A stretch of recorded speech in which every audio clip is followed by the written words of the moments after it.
जय जय हो शंकरा आदिदेव शंकरा तेरे जाप के बिना चले ये सांस किस तरह मेरा कर्म तू ही जाने क्या बुरा है क्या भला तेरे रास्ते पे मैं तो आंख मूंद के चला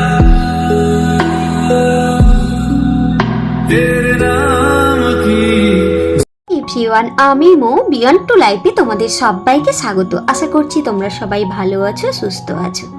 এই শ্রাবণ মাস পুরো মাস জুড়ে আমাদের মেয়েদের কাছে মহাদেবের আরাধনার বিশেষ একটা মাস।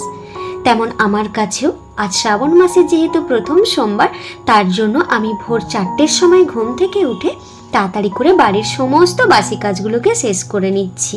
এদিকে ডুগ্গুর স্কুল যাওয়াও আছে, আবার এদিকে বাড়ির বাসি কাজগুলোও করতে হবে, তারপরেই তো মন্দিরে যেতে পারবো। আর কাছে পিঠে যদি মন্দিরে যেতাম তাহলে হয়তো তাড়াতাড়ি হয়ে যেত, কিন্তু যাচ্ছি আমি অনেক দূরের একটা মন্দিরে। অবশ্য পুরো ব্লগটাই তোমাদের সঙ্গে শেয়ার করব, কোন মন্দিরে পুজো দিতে গেলাম, কি কি করলাম সবটাই। তার জন্য ভোর 4টের সময় ঘুম থেকে উঠেছি। যাচ্ছি অবশ্য আমি একা নই, আমার সঙ্গে আরও একজন যাচ্ছে। আর ঘুম ভাঙার সঙ্গে সঙ্গে ডুগুও কিন্তু ঘুম থেকে উঠে ওর দিদুর কাছে চলে এসেছিল। আগে ওকে মেডিসিন খাইয়ে দিচ্ছি। অবশ্য ওকে রেডি করে রেখে দিয়ে না তারপর আমি মন্দিরে যাব। মার কাছে না ভীষণ দুষ্টুমি করে, মা একদমই সামলাতে পারে না। কয়েকটা বছর ধরে হলো না এই মন্দিরে শ্রাবণ মাসের প্রথম সোমবার যদি শরীর ভালো থাকে আমি কিন্তু গিয়ে পুজো দিয়ে আসি। তাই এবছর আর বাদ যাবে কেন, এবছরও কিন্তু ওই কাজটাই করছি প্রথম। এদিকে চান করব, তার জন্য ব্রাশ করে নিলাম। আর শ্যাম্পুটা কালকে রাতে ভাত খাওয়ার পর না ওই 11:30 নাগাদ মাথায় আমি হেয়ারে শ্যাম্পুটা করে নিয়েছিলাম।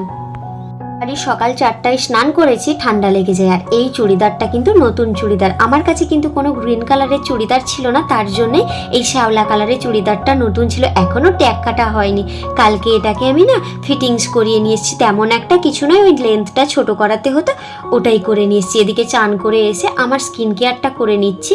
বাইরে যেহেতু বেরোবো, একনি স্কিন, তাই প্রপার স্কিন কেয়ার না করলে না স্কিনের ব্যান্ড বেজে যাবে। ওই একটা ময়শ্চারাইজার, সানস্ক্রিন, এই দুটোই যথেষ্ট। আর চুলটা না আমার স্মুথনিং করানোর পর না প্রচণ্ড ফুলে ফুলে গেছে, ওই যেগুলো বেড়ে গেছে, তো ওই জন্য দু সাইডে দুটো ক্লিপ লাগিয়ে নিলাম, দিলে ওই ফোলা ফোলা ভাবটা না অনেকখানি কমে যায়। সকাল সকাল যেহেতু পুজো দিতে যাচ্ছি, তেমন কিছু তো বাজার হাটে পাওয়া যেত না, সবই তো দোকান বন্ধ থাকে। ওই জন্য কালকে সন্ধেবেলা না বেরিয়ে আমি সমস্ত বাজার হাট করে রেখেছিলাম, ওই ডাবটাও কিনে রেখেছিলাম, শুধু দুধটা নিয়ে নিই।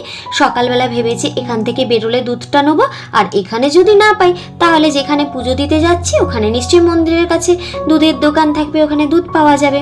আর এখানে আমি ডাবটাকে কেটে ঢেলে ওতে বাতাসা দিয়ে দিলাম আর একটু গঙ্গা জল দিয়ে দিলাম। আর মা পাশ থেকে না আমাকে সব মনে করিয়ে দিচ্ছে, অবশ্য মনে থাকে পুজোর জিনিসগুলো তবুও। আর এদিকে একটু ঘি দিলাম আর একটু মধু দেবো, যেটা নিয়ম ওই রকমই সব কিছু করছি। আমার মা না এই ঘরটা আমার জন্য গয়া থেকে নিয়ে এসেছিল, আমার দাদু দিদার আত্মার শান্তি কামনার জন্য যখন গয়ায় গেছিল তখন নিয়ে এসেছিল। আর আমার এই যে ফ্রিজের কাউন্টারটা, এটা হচ্ছে ভেজ কাউন্টারটা। এখানে আমার গোপালের সমস্ত পুজোর ফল ফুল সব কিছু থাকে। এখানে একটা অপরাজিতা মালা নিয়ে এসেছি, দুটো আকন্দ ফুলের মালা, বেলপাতা আর কিছু কুচো ফুল, তো সব কিছু এখানেই টুকটাক করে গুছিয়ে রেখেছিলাম, যাতে গিয়ে ওখানে কোনো কিছু না পাই এরকম যেন না হয়। আর একে কিন্তু এখন বাজে 4:30, তাও বাজেনি, আরও কম হবে, তাও কিন্তু ওকে তাড়াতাড়ি করে রেডি করে দিলাম। এত দুষ্টুমি করে, মা কিন্তু কোনো কিছুই সামলাতে পারে না। আর সত্যি কথা বলতে আমি যে মহাদেবের কাছে পুজো দিতে যাচ্ছি না, আমার বিয়ের পর আমার দাদু শ্বশুরের মানসিক করা এখান থেকেই ডুগুকে আমার পাওয়া। অবশ্য তখন আমার নতুন 15 দিনের বিবাহিত জীবন ছিল। গুড মর্নিং সবাইকে, আমি সকাল সকাল রেডি হয়েছি, এখন বাজে 5:35। তো যাচ্ছি, আজকে তো শ্রাবণ মাসের প্রথম সোমবার, তো আমি এগরা হটনগরে পুজো দিতে যাচ্ছি। ভোলেনাথের মাথায় জল দিব আর দুধ ডাব দিয়ে পুজো দিয়ে আসবো। ডুগুকে এদিকে স্কুল যাবে রেডি করে দিলাম, আমি আর দিদি দুজন যাব, আর কেউ না। বাবু স্কুল যাবে, মা আছে, ওকে স্কুল পাঠিয়ে দিবে। চলো, অনেক দেরি হয়ে গেল, 5টার সময় বেরালে ভালো হতো, সকাল সকাল ফার্স্ট গিয়ে পুজো দিতে পারতাম, সেটা তো এখন হবে না। আর কি জানি ভিড় হলেও হতে পারে, চলো যাই, সঙ্গে থাকো। থাকো, গুড বয় হয়ে স্কুল যাবে, গুড বয় হয়ে যাবে তো, দিদুকে ডিস্টার্ব করবে না, আমাকে টাটা করো। টাটা। ঠিক আছে, আসছি। দরজা দাও, দরজা দাও। কালকে না প্রচুর বৃষ্টি হয়েছে রাতে, প্রচুর। কাকু কবে এলেন? ছিলেন না তো অনেকগুলো দিন বেশ। হ্যাঁ, ওইটাই তো। অবশ্য সকালবেলা উঠে যে আজকে বাড়ির সমস্ত বাসি কাজগুলো 4টে থেকে করলাম, ওটা শুধু আমার শুরু হয় 6টা, তাই আজকে 2 ঘন্টা আগেই একটু হয়েছে। এখানে আমার পার্টনার হচ্ছে আজকে আমার দিদি আমি দুজন যাচ্ছি মন্দিরে পুজো দিতে। প্রায় 1.5 বছর পর আমি না হাতে এই কালারটা পরলাম। এই কালারটা আমার খুব পছন্দের একটা। जय हो शंकरा आदिदेव शंकरा तेरे जाप के बिना चले ये सांस किस तरह मेरा कर्म तू ही जाने क्या बुरा है क्या भला तेरे रास्ते पे मैं तो आंख मूंद के সব ব্যবস্থা হয়েছে, সব কিছু নিয়ে আসা হয়েছে। দুধ এখানে মিষ্টি দোকানে দুধ পাবো ভেবেছিলাম, দুধ পাওয়া যায়নি। দেখি তো বাস সব মিলিয়ে প্রায় 1.5 ঘন্টার জার্নি পর আমি মন্দিরে এসে পৌঁছলাম। এটা হলো আমাদের এগরায় অবস্থিত হটনাগর জিউ শিবের মন্দির। অনেকখানি জাগ্রত একটা মন্দির। আমি আমার বিয়ের আগে অবশ্যই একবার এসেছিলাম আমার দিদির বিয়েতে, কিন্তু তারপর আমার দাদা শ্বশুরের সঙ্গে আমি এসেছিলাম। দাদা শ্বশুর এসেই তখন আমার প্রায়ই বিয়ে হয়েছিল 15 দিন মতো। তখন কিন্তু আমার শ্রাবণ মাসে ঠিক 15 দিন মতো আগে বিয়ে হয়েছিল, ওই জ্যৈষ্ঠের 14 তারিখ করে। তো দাদুর সঙ্গে প্রথম সোমবার জল ঢালতে এসেছিলাম। তখনই দাদু এখানে মানসিক করে দিয়েছিল আমার নাতির কোলে যেন একটা পুত্র সন্তান হয়, তবে এসে তার মা আবার পায়রা উড়িয়ে পুজো দিয়ে যাবে। শুধু পা ধোয়া হবে, মন্দিরে ওঠা হবে।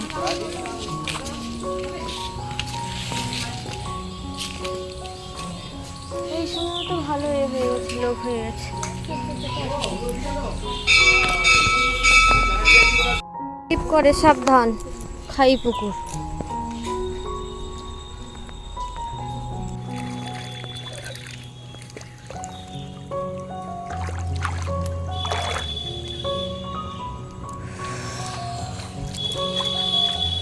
খাই পুকুর। পন্ডা ছাড়া তো পুজো দেওয়া যাবে না, পন্ডা তো ধরতেই হবে, কোনো কথা নেই। চলো কি করা যায়, ভেতরে থাকে।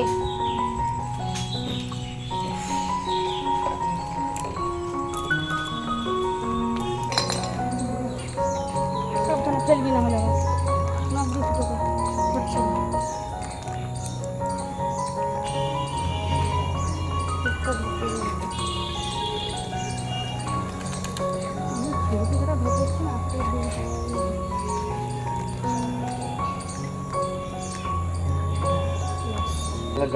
ओम देव देव महादेव महाजग महेश्वर दुर्गा देव मंगलाय नमो नमो शिवाय नमो ओम नमो शिवाय नमो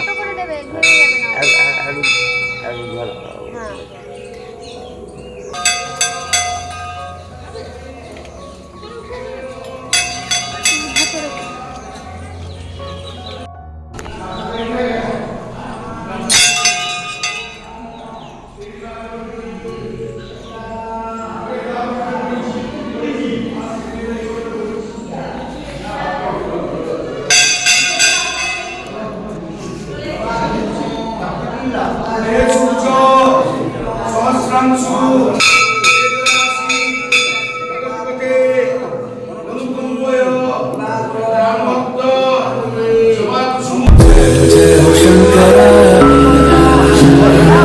आदिदेव शंकरा तेरे जाप के बिना चले ये सांस किस तरह मेरा कर्म तू ही जाने क्या बुरा है क्या भला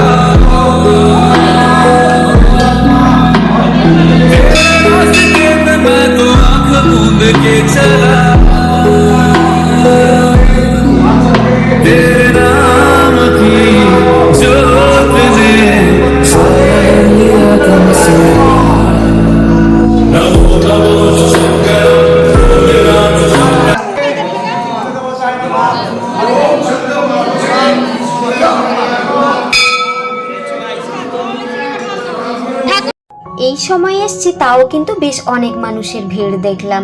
কিন্তু হ্যাঁ, পুজো ভালোভাবেই দিলাম। ঠাকুরমশাই নিয়ে অঞ্জলি দিলাম, বাবার মাথায় দুধ ডাব দিয়ে ভালো করে পুজো সম্পন্ন করলাম। দিয়ে এখন জল দেবো, তো তার জন্য 3 বারই জল দেবো। ঠাকুরমশাই বললো আগে অঞ্জলি দুধ ডাব দিয়ে দাও, তারপর পুকুর থেকে জল নিয়ে এসে 3 বার ঠাকুরের মাথায় দিও। তো ওটাই এখন করছি। আমি কিন্তু প্রত্যেকবার এলে আমি দিদি এই কাজটা করি। খুব ইচ্ছে ছিল তারকেশ্বর বাবার কাছে যাব, সেটা তো সম্ভব নয়। ভয় লাগছে, বন্ধ করতে হবে, পড়ে যাবে, চল খেলা যাবে নি। বন্ধ করবি না, পড়ে যাবে।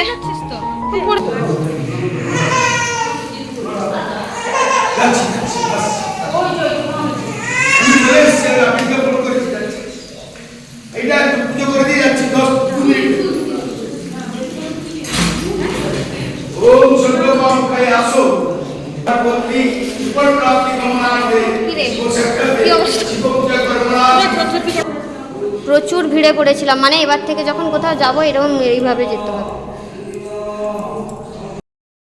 আগের বার এসেছিলাম প্রচুর ভিড় ছিল, সেবার মানে বেলাও হয়ে গেছিলো, এখানে পৌঁছতে পৌঁছতে না 9টা বেজে গেছিলো। আর এইবার এসে দেখি ফাঁকা, যেটুকু আছে ওটুকু কোনো অসুবিধা নেই, ভালোভাবে পুজো দেওয়া হলো।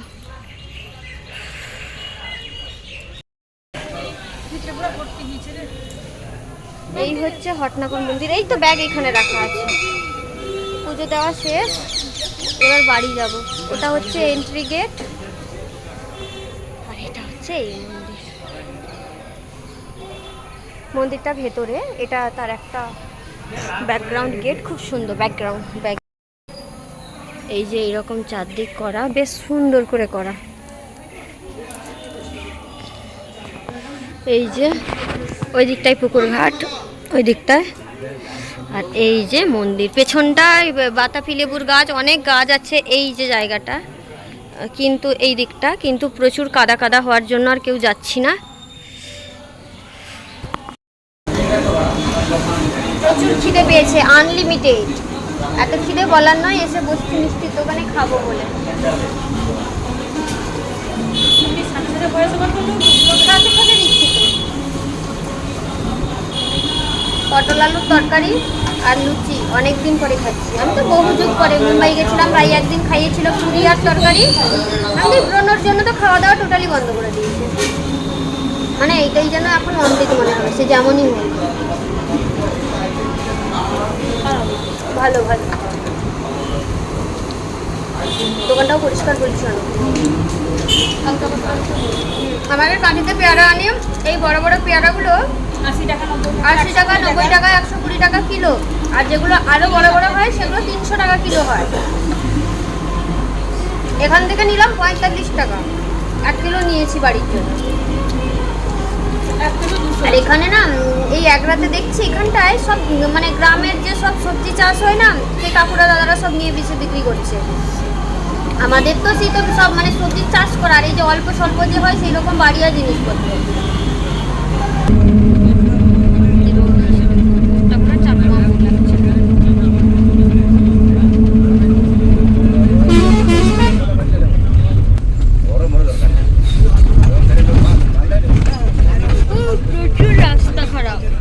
বাড়িতে এসে চেঞ্জ করেছি, এদিকে ঠাকুর পুজো করার ছিল বাড়ির ভোলেনাথকে, তো পুজো শেষ করে কিছু খাইনি, ওখানে তো খেয়ে এলাম।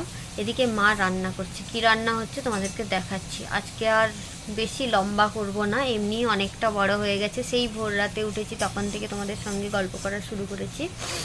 চলো কি রান্না হচ্ছে দেখাই, তারপর তোমাদের সঙ্গে কথা বলছি।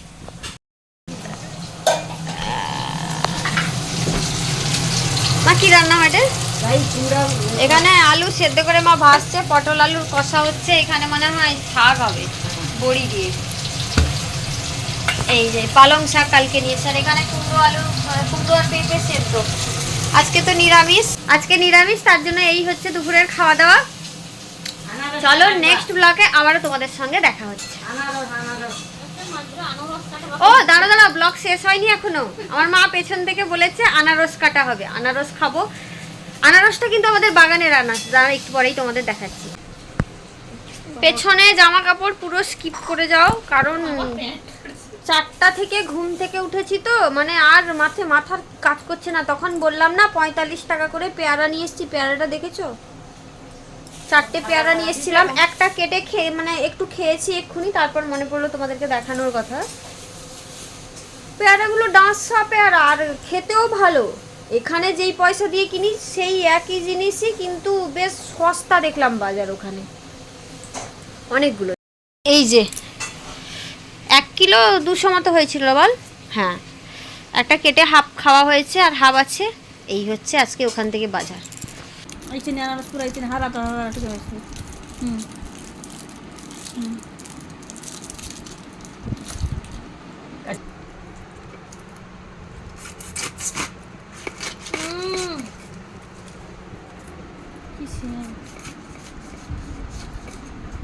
কাটতে পারা যায়নি, শুক্লা হিলছে জ্বরে প্রতিদিনে ঠিক।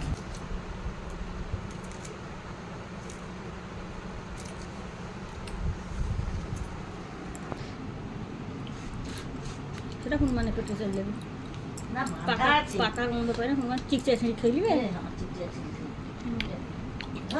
ভালো কত রস বাড়িয়েছে শুক্লা হিল।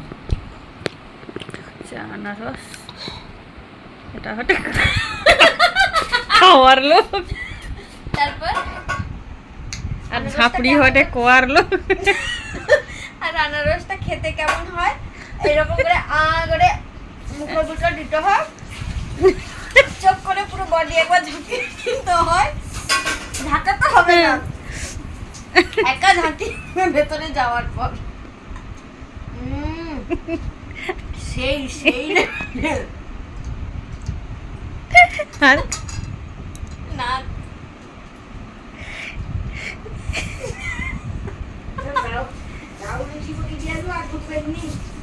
আর খানি